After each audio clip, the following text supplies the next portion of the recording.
Good morning students. हम लोग आज कोवेलेंट बॉन्ड पढ़ेंगे। इलेक्ट्रोवेलेंट बॉन्ड पिछले क्लास में हो गया था। कॉपी पर हेडिंग दे दीजिएगा कोवेलेंट बॉन्ड। देखिए, इलेक्ट्रोवेलेंट बॉन्ड में ये बताया गया था कि वो बॉन्ड जो इलेक्ट्रॉन के ट्रांसफर होने से बनता है, मतलब जो इलेक्ट्रॉन के लॉस और गेन होने से बनता है, उसको हम लोग इलेक्ट्रोवेलेंट बॉन्ड कहते थे। लेकिन कोवेलेंट बॉन्ड वो बॉन्ड है जो इलेक्ट्रॉन के शेयरिंग से बने। तो सबसे पहले तो ये लाइन लिखेंगे कि the bond which is formed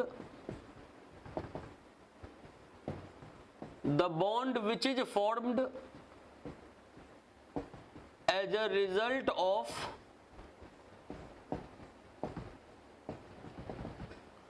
sharing of electrons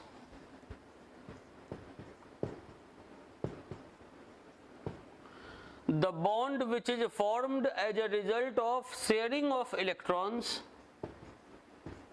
is called covalent bond. वो बॉन्ड जो इलेक्ट्रॉन के शेयरिंग से बनता है उसको हम लोग बोलेंगे कोवेलेंट बॉन्ड। शेयरिंग का मतलब होता है कि जैसे अगर मेरे पास इलेक्ट्रॉन है और किसी एक और एटम के पास भी इलेक्ट्रॉन है, तो मेरा इलेक्ट्रॉन ये वाला एटम भी यूज करे और इसका इलेक्ट्रॉन मेरे द्वारा भी यूज हो। शेयरिंग का मतलब होता है कि किसी एक के द्वारा केवल कंट्रीब्यूशन नहीं है।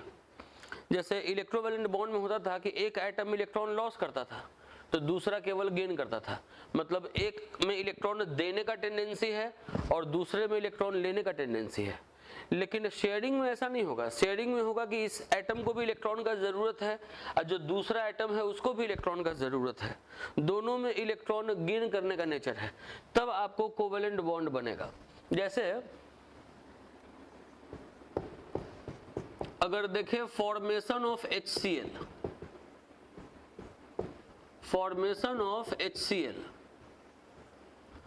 हाइड्रोजन है एटॉमिक नंबर 1, के सेल में 1। आप जानते हैं अगर इसको स्टेबल करना है तो एक इलेक्ट्रॉन इसको और चाहिए, क्योंकि वो एलिमेंट जिसमें केवल एक ऑर्बिट हो, जिसमें कि इलेक्ट्रॉन हो, अगर उसको स्टेबल होना होता है तो उसको उस ऑर्बिट में 2 इलेक्ट्रॉन चाहिए होता है। एक है, एक और दे देंगे तो 2 हो जाएगा। क्लोरीन है एटॉमिक नंबर 17, के सेल में 2, एल सेल में 8, एम सेल में 7। इसको स्टेबल होना है तो इसको इस ऑर्बिट में 1 इलेक्ट्रॉन चाहिए। अब आप देख रहे हैं कि दोनों को इलेक्ट्रॉन का जरूरत है। हाइड्रोजन को भी इलेक्ट्रॉन चाहिए, क्लोरीन को भी इलेक्ट्रॉन चाहिए। तो इस केस में यहाँ जो बॉन्ड बनेगा वो बॉन्ड होगा कोवेलेंट बॉन्ड। अगर लेविस डॉट स्ट्रक्चर बनाना है तो पहले हाइड्रोजन का लेविस डॉट स्ट्रक्चर बनाने के लिए इसका सिंबल लिख देंगे और इसके लास्ट ऑर्बिट में जितना इलेक्ट्रॉन है उतने इलेक्ट्रॉन को या तो डॉट के माध्यम से दिखा देंगे या तो क्रॉस के माध्यम से दिखा देंगे। ये जो क्लोरीन है, अगर आपको इसका लेविस डॉट स्ट्रक्चर लिखना है तो क्लोरीन का पहले सिंबल लिख देंगे। लास्ट ऑर्बिट में 7 इलेक्ट्रॉन है तो इसके अगल बगल 7 इलेक्ट्रॉन बना देंगे डॉट के माध्यम से या क्रॉस के माध्यम से। अब देख रहे हैं कि इस हाइड्रोजन को स्टेबल होने के लिए 1 इलेक्ट्रॉन का आवश्यकता है, तो ये क्लोरीन के 1 इलेक्ट्रॉन को गेन कर लिया, मतलब क्लोरीन के 1 इलेक्ट्रॉन को ले लिया। अब क्लोरीन को भी 1 इलेक्ट्रॉन चाहिए तो ये हाइड्रोजन का 1 इलेक्ट्रॉन ले लिया। अब ये जो आप घेरे के अंदर ये दोनों इलेक्ट्रॉन को रखे हैं, इस इलेक्ट्रॉन को हम लोग बोलते हैं shared pair of electron. Shared pair of electron, यही है शेयर्ड पेयर ऑफ इलेक्ट्रॉन। तो ये शेयर्ड पेयर ऑफ इलेक्ट्रॉन को ही ऐसे कोवेलेंट बॉन्ड बना करके दिखाएंगे। बाकी ये सब जो इलेक्ट्रॉन ऐसे ही बच गया इस तरीके से, इसको बोलते हैं lone pair electron. Lone pair electron, ये लोन पेयर इलेक्ट्रॉन है। कोई पूछे लोन पेयर इलेक्ट्रॉन का मतलब क्या हुआ, तो लोन पेयर इलेक्ट्रॉन का मतलब हुआ अनशेयर्ड पेयर ऑफ इलेक्ट्रॉन। ये सब ऐसा इलेक्ट्रॉन का जोड़ा है जो कि अनशेयर्ड रह गया, जिसका कि शेयरिंग नहीं हुआ। यहां पर H और Cl के बीच में कोवेलेंट बॉन्ड बन चुका। अभी केवल आपको कोवेलेंट बॉन्ड का डेफिनेशन बताया गया। बोला गया कि कोवेलेंट बॉन्ड वो केमिकल बॉन्ड है जो इलेक्ट्रॉन के शेयरिंग से बनता है। आपको दिखाया गया कि H और Cl में एक जोड़ा इलेक्ट्रॉन का शेयरिंग हुआ तो H और Cl के बीच में एक बॉन्ड बन गया। ये सब इलेक्ट्रॉन का ऐसा जोड़ा है जो कि अनशेयर्ड रह गया, मतलब कि ये सब लोन पेयर है। कोवेलेंट बॉन्ड इतना आसान नहीं है इलेक्ट्रोवैलेंट बॉन्ड जितना।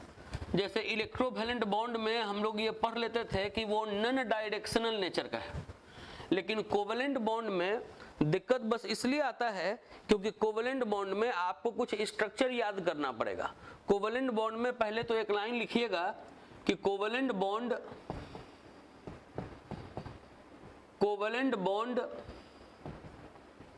Is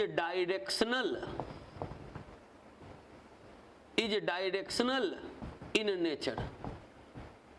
covalent bond directional nature का है, मतलब अगर यहां तो एक ही बॉन्ड है कोवेलेंट बॉन्ड, लेकिन अगर मान लीजिए किसी मॉलिक्यूल में एक से ज्यादा अगर कोवेलेंट बॉन्ड है तो दो कोवेलेंट बॉन्ड के बीच में एक फिक्स एंगल होता है कि उतना एंगल पर वो एक दूसरे के मतलब रेस्पेक्ट में प्रेजेंट है। तो आपको किस मॉलिक्यूल में किस तरीके से कोवेलेंट बॉन्ड बनाइएगा, इसके लिए कुछ बात आपको याद रखना पड़ेगा। हम आपको फिर बता दें, आपको 14 स्ट्रक्चर हम अभी लिखवाएंगे जो कि आपको याद करना होगा। बिना वो 14 स्ट्रक्चर याद किए अगर आप चाहिएगा कि आप कोवेलेंट बॉन्ड समझ जाइए तो वो असंभव है। तो उन चीजों को हम लोग पढ़ेंगे, पहले धीरे धीरे आपको बात बताएं। अभी तो पहले कोवेलेंट बॉन्ड का डेफिनेशन केवल सिखाए हैं कि वो बॉन्ड जो इलेक्ट्रॉन के शेयरिंग से बनता है उसको हम लोग कोवेलेंट बॉन्ड कहते हैं। अब कुछ बात आपको हम थोड़ा सा ये बता रहे हैं, इसको भी कॉपी पे नोट कर लीजिएगा कि अगर ऐसा कोई मॉलिक्यूल है जिसमें एक से ज्यादा प्रकार का एटम है, कहिए 2 प्रकार का एटम है, ऐसा कोई मॉलिक्यूल है जिसमें 2 प्रकार का एटम है, एक एटम या एक एलिमेंट गिनती में एक है और एक एलिमेंट गिनती में एक से ज्यादा है, तो जो एलिमेंट गिनती में एक है उसको हम लोग बोलते हैं सेंट्रल एलिमेंट, और जो गिनती में एक से ज्यादा है उसको हम लोग बोलते हैं सराउंडिंग एटम। CE कहने का मतलब है सेंट्रल एलिमेंट और SA कहने का मतलब है सराउंडिंग एटम। बात सुनिए, इसका बहुत जरूरत पड़ेगा। बोले कि अगर ऐसा कोई मॉलिक्यूल है जिसमें एक से ज्यादा प्रकार का एलिमेंट है, एक एलिमेंट गिनती में एक है और बाकी एक से ज्यादा है, तो जो गिनती में एक है वो हो गया सेंट्रल एलिमेंट, जो गिनती में एक से ज्यादा है वो हो गया सराउंडिंग एटम। जैसे NH3 में N हो गया सेंट्रल एलिमेंट, हाइड्रोजन हो गया सराउंडिंग एटम। अगर मान लीजिए H2O है, H2O, तो इसमें आप देख रहे हैं कि एक से ज्यादा प्रकार का एलिमेंट है, ये गिनती में एक है तो ऑक्सीजन हो गया सेंट्रल एलिमेंट, हाइड्रोजन एक से ज्यादा है तो ये हो गया सराउंडिंग एटम। अगर मान लीजिए CH4 है, इसमें देख रहे हैं कि एक से ज्यादा प्रकार का एलिमेंट है, ये गिनती में एक है तो कार्बन हो गया सेंट्रल एलिमेंट, ये गिनती में एक से ज्यादा है तो ये हो गया सराउंडिंग एटम। अगर मान लीजिए CO2 है, इसमें ये गिनती में एक है तो ये हो गया सेंट्रल एलिमेंट, ये गिनती में एक से ज्यादा है तो हो गया सराउंडिंग एटम। कोई जरूरी नहीं है कि मॉलिक्यूल में सेंट्रल एलिमेंट सराउंडिंग एटम हो ही, जैसे C2H2, इसमें कोई सेंट्रल एलिमेंट सराउंडिंग एटम का कंसेप्ट नहीं है। लेकिन दिमाग में रखिए कि अगर जो बात बताए उस पर फोकस कीजिए कि अगर एक से ज्यादा एलिमेंट है, एक एलिमेंट गिनती में एक है और दूसरा एक से ज्यादा है, एक एलिमेंट गिनती में एक है दूसरा एक से ज्यादा है, उस केस में जो गिनती में एक है उसको बोलेंगे सेंट्रल एलिमेंट, जो गिनती में एक से ज्यादा है उसको बोलेंगे सराउंडिंग एटम।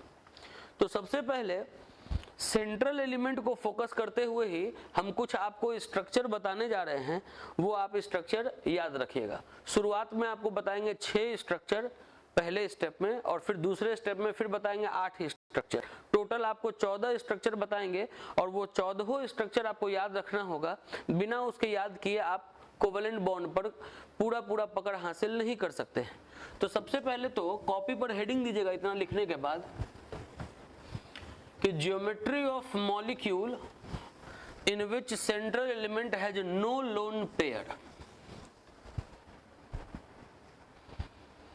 लिखेंगे ज्योमेट्री ऑफ मॉलिक्यूल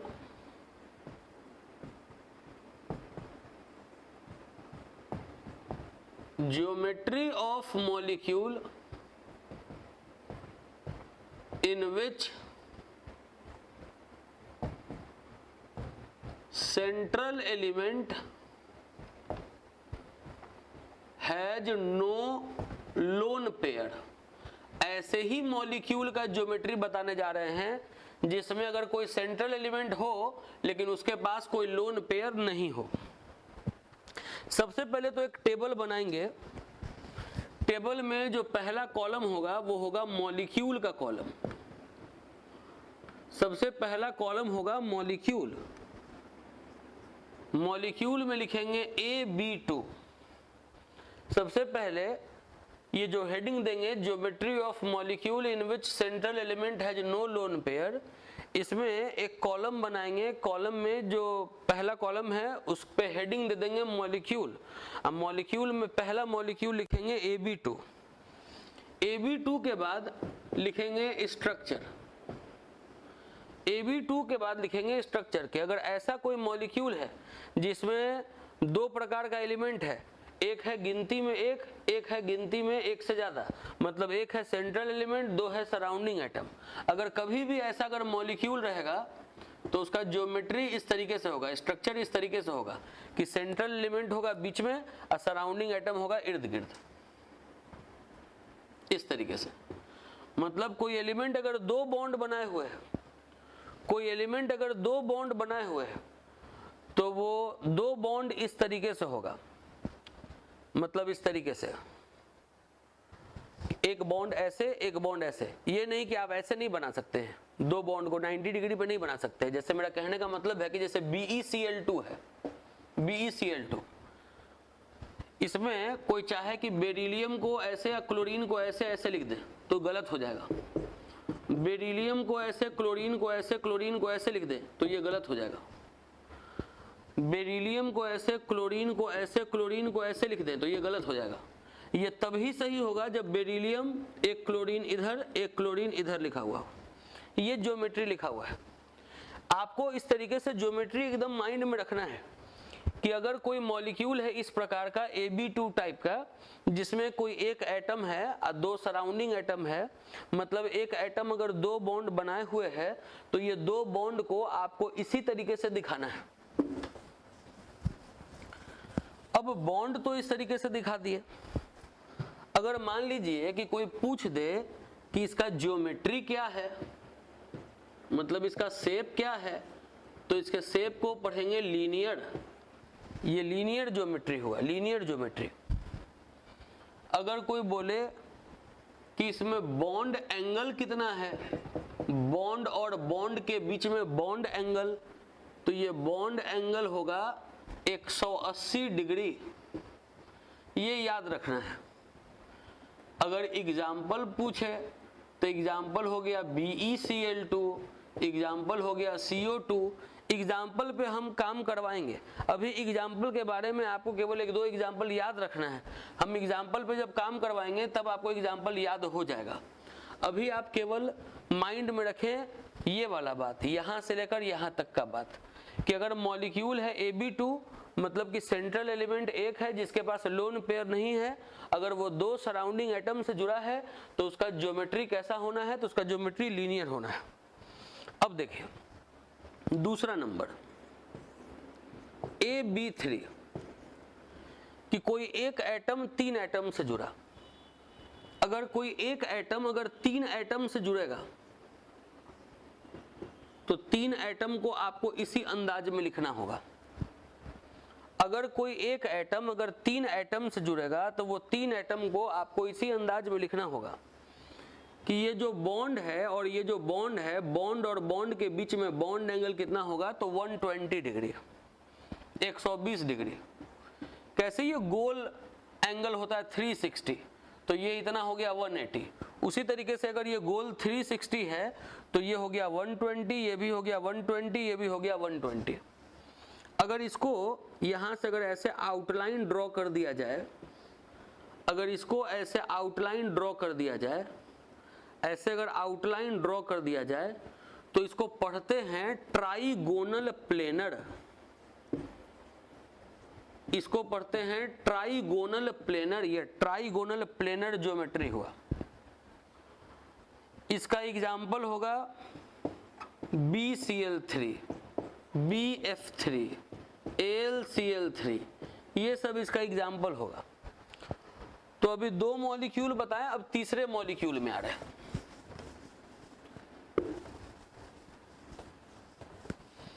जो भी ज्योमेट्री बताया जा रहा है आपको वीडियो को रोक के सारे ज्योमेट्री को कॉपी पे अच्छे से नोट करना है।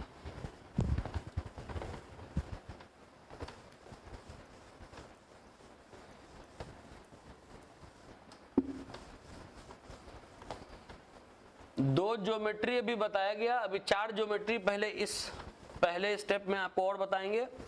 2 स्टेप में आपको 14 ज्योमेट्री सीखना है। पहले स्टेप में 6 और दूसरे स्टेप में 8। अब देखिए, जो मॉलिक्यूल वाला कॉलम है, मॉलिक्यूल वाले कॉलम में तीसरा मॉलिक्यूल लिखेंगे AB4। AB4 कि एक एटम है जो कि 4 एटम से जुड़ा हुआ है, मतलब सेंट्रल एलिमेंट है 1 और सराउंडिंग एटम है 4। अब ध्यान दीजिए, जैसे सेंट्रल एलिमेंट 1 है और ये 4 सराउंडिंग एटम है, 1, दूसरा, तीसरा, चौथा। ये इसका जो अरेंजमेंट है वो आप 4 पेन के मदद से बना सकते हैं। वहां से 4 पेन जरा दीजिएगा, कुंदन जरा 4 पेन दीजिएगा।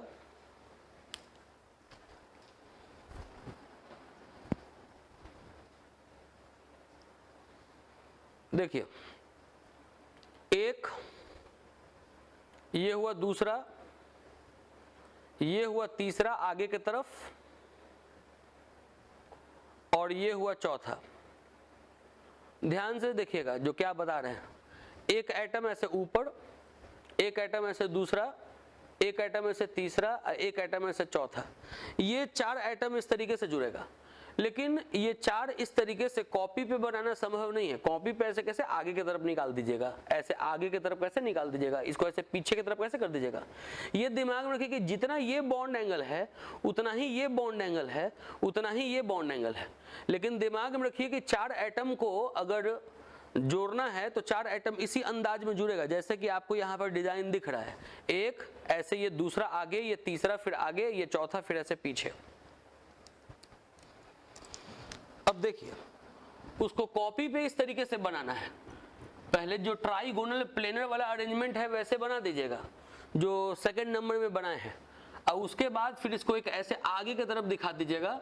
ये सिंबलाइज करेगा कि 2 आगे की तरफ है, एक पीछे की तरफ है और एक ऊपर की तरफ है। ये जो ज्योमेट्री है, इस ज्योमेट्री को टेट्राहेड्रल ज्योमेट्री कहते हैं। टेट्राहेड्रल ज्योमेट्री, ये ज्योमेट्री हुआ टेट्राहेड्रल।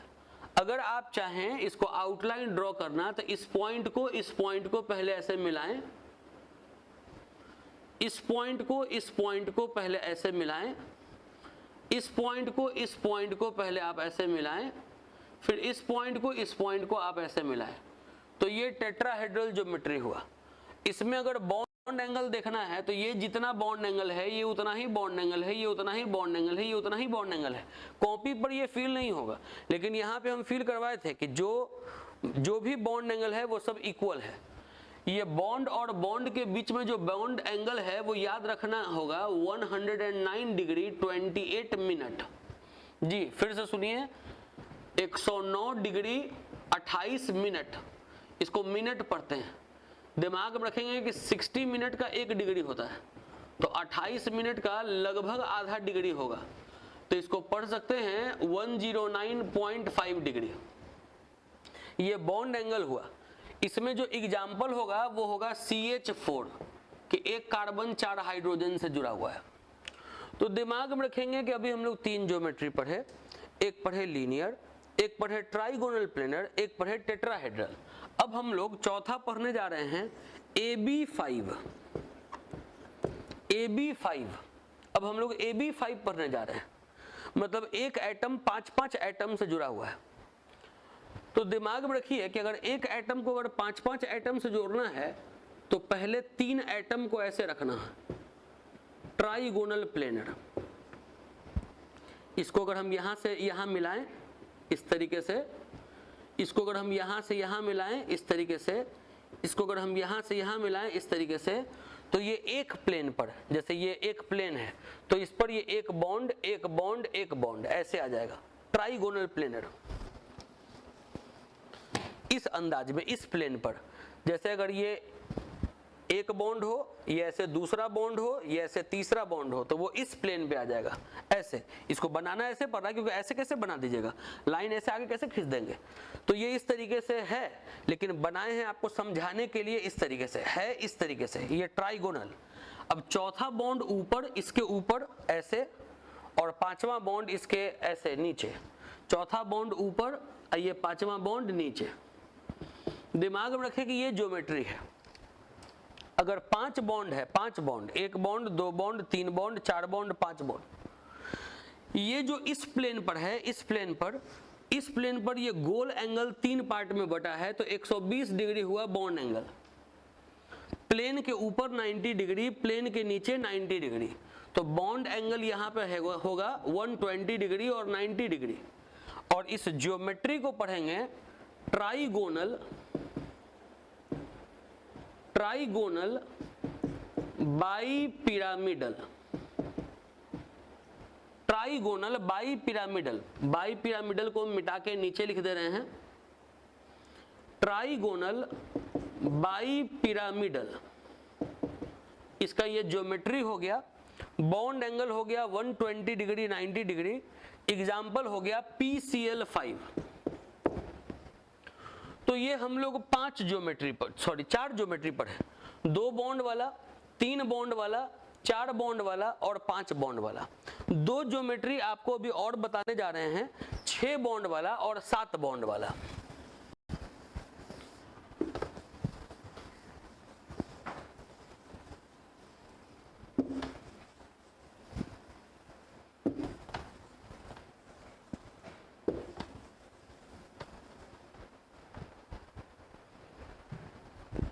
बॉन्ड वाला मॉलिक्यूल है AB6, 5वां नंबर है ये AB6। एक एटम 6-6 एटम से जुड़ा हुआ है, एक एटम 6-6 एटम से जुड़ा हुआ है। अगर आप इसका ज्योमेट्री देखिए तो 4 एटम को पहले ऐसे जोड़ना है एक प्लेन पर, 4 एटम को पहले ऐसे जोड़ना है एक प्लेन पर। अगर आप इसको देखें तो ये एक प्लेन होगा ऐसे, ये प्लेन इस तरीके से होगा। ये अगर इसको आउटलाइन बना के अगर इसको मिला रहे हैं, अगर इसको आउटलाइन बना के मिला रहे हैं, इसको आउटलाइन बना के मिला रहे हैं, तो ये होगा इस तरीके से। ऐसे बनाए इसको ऐसे हैं, क्योंकि ऐसे कैसे बना दीजिएगा, तो इसको समझाने के लिए आपको बनाए इस तरीके से हैं, लेकिन ये है एक्चुअली इस तरीके से। एक एटम एक एटम एक एटम एक एटम। अगर आप यहां पर अगर इसको सेंटर कह दें तो एक एटम इस कॉर्नर पे, एक एटम इस कॉर्नर पे, एक एटम इस कॉर्नर पे, एक एटम इस कॉर्नर पे। कि अगर ये पूरा गोल एंगल अगर 360 है तो ये 4 पार्ट में बट गया, सब होगा 90-90 डिग्री। मतलब ये सब है 90-90 डिग्री, ये सब 90-90 डिग्री है। एक प्लेन के ऊपर और एक प्लेन के नीचे, ये एकदम स्ट्रेट होगा, प्लेन के ऊपर और प्लेन के नीचे। इस ज्योमेट्री को ऑक्टाहेड्रल ज्योमेट्री कहते हैं, ऑक्टाहेड्रल ज्योमेट्री। अब किसी के दिमाग में होगा कि बॉन्ड 6 है तो ऑक्टाहेड्रल कैसे कह दे रहे हैं, 6 को तो हेक्सा कहते हैं। तो इसको आप ऐसे समझिए कि अगर मान लीजिए कि यहां पर अगर थोड़ा आप आइएगा कुंदन,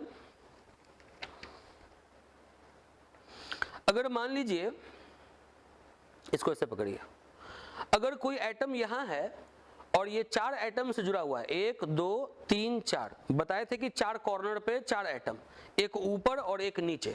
अब मान लीजिए कि ऊपर एक इस तरीके से बॉन्ड बना है, अब ये दोनों कॉर्नर को मिला के अगर इसको ऐसे जोड़े तो ये एक फेस बन रहा है, इन दोनों को मिला के यहां जोड़ें तो ये दूसरा फेस बन रहा है, उसी तरीके से ये तीसरा फेस और ये चौथा फेस। तो ऊपर में आप देख रहे हैं कि ऊपर में ये एटम जुड़े होने से यहाँ पर 4 फेस का फॉर्मेशन हो रहा है, एक फेस, ये दूसरा फेस, ये तीसरा फेस और ये चौथा फेस, और यही 4 फेस फिर नीचे बनेगा। तो 4 और 4 कितना हुआ 8, तो इसीलिए बोल रहे हैं इसको ऑक्टाहेड्रल। तो ये ऑक्टाहेड्रल ज्योमेट्री ये कहलाएगा। अब इसका बॉन्ड एंगल अगर देखें तो सारा बॉन्ड एंगल 90 डिग्री है, और इसका एग्जाम्पल अगर लिखें तो एग्जाम्पल होगा SF6। तो अभी केवल आपको एग्जाम्पल लिखना है और एग्जाम्पल पे हम वर्कआउट करवाएंगे आगे। तो टोटल आप ये दिमाग में रखिए कि 14 स्ट्रक्चर आपको जानना है। अभी जो शुरुआत में आपको हम 6 स्ट्रक्चर बताने जा रहे हैं, वो 6 स्ट्रक्चर ऐसा है जिसमें सेंट्रल एलिमेंट के पास कोई लोन पेयर नहीं है। तो बताएं कि 2 बॉन्ड अगर है, कोई सेंट्रल एलिमेंट अगर 2 बॉन्ड बनाया है तो लीनियर, 3 बॉन्ड बनाया है तो ट्राइगोनल प्लेनर, 4 बॉन्ड बनाया है तो टेट्राहेड्रल, 5 बॉन्ड बनाया है तो ट्राइगोनल बाइपिरामिडल, 6 बॉन्ड बनाया है तो हो गया ऑक्टाहेड्रल। अब 7 बॉन्ड पे आते हैं, पहले इतना नोट कर लीजिए। अब देखिए जो छठा मॉलिक्यूल है वो है AB7, मतलब अगर कोई एक एटम अगर 7-7 बॉन्ड बना लिया, कोई एक एटम अगर 7-7 बॉन्ड बना लिया तब ज्योमेट्री कैसा होगा। 7 बॉन्ड बनाया तो पहले तो आपको पेंटागॉन बना लेना है, इस तरीके से पेंटागॉन बना लेना है पहले एक प्लेन पर।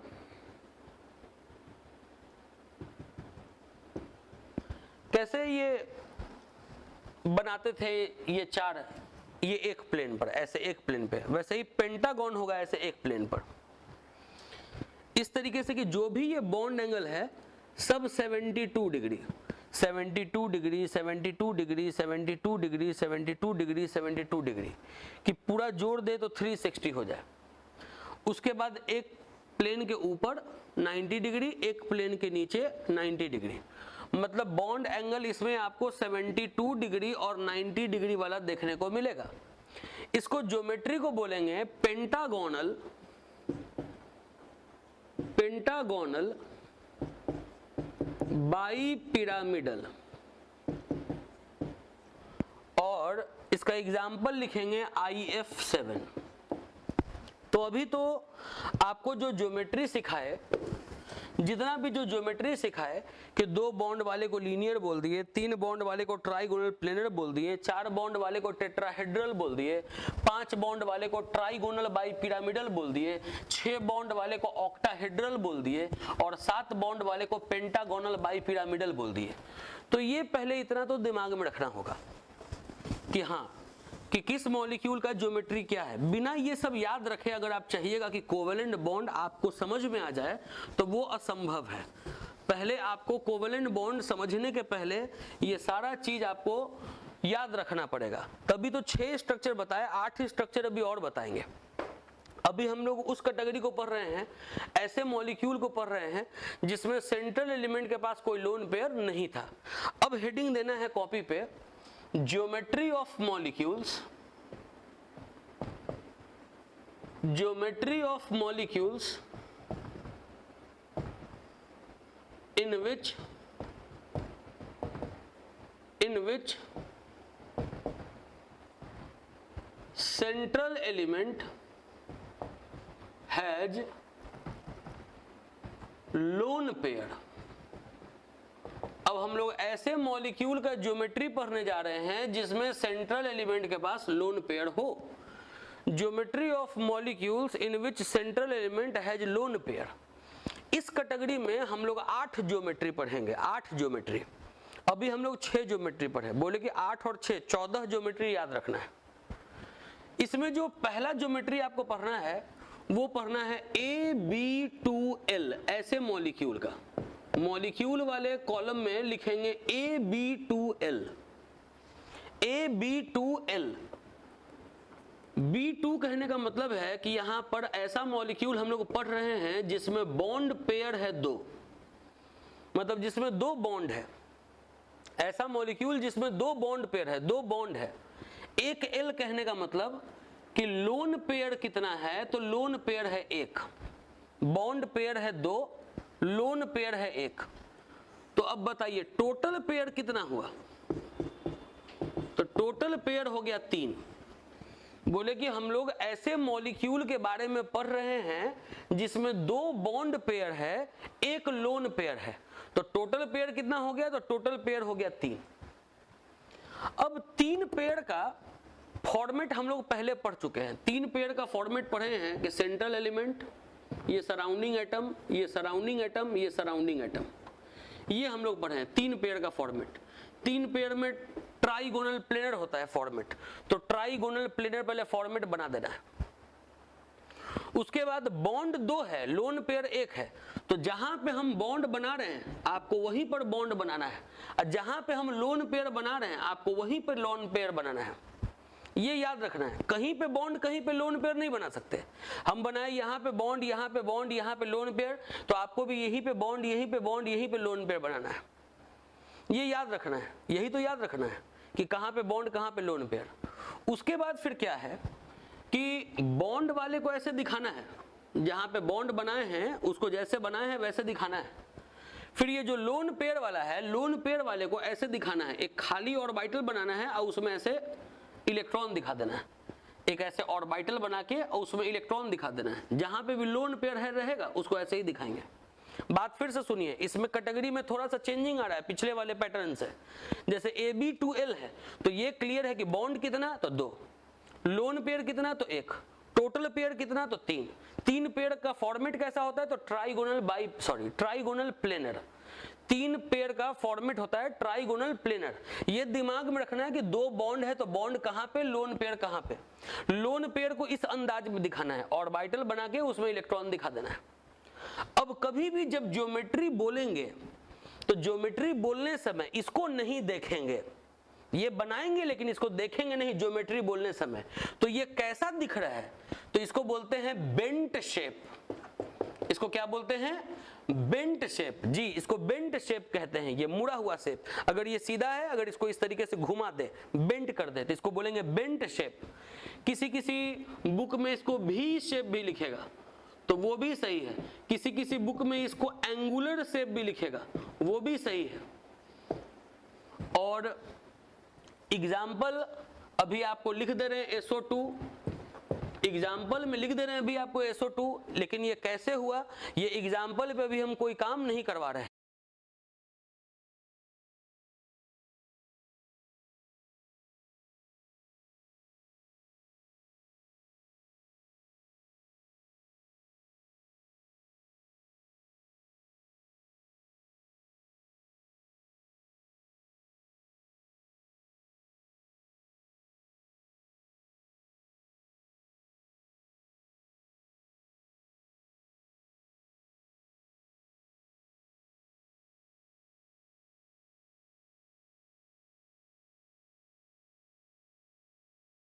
क्योंकि अभी हम लोग कोवेलेंट बॉन्ड पढ़े नहीं है, कोवेलेंट बॉन्ड पढ़ेंगे तो कोवेलेंट बॉन्ड में बहुत सारा आपको एग्जाम्पल देंगे, तो ये सारा एग्जाम्पल आप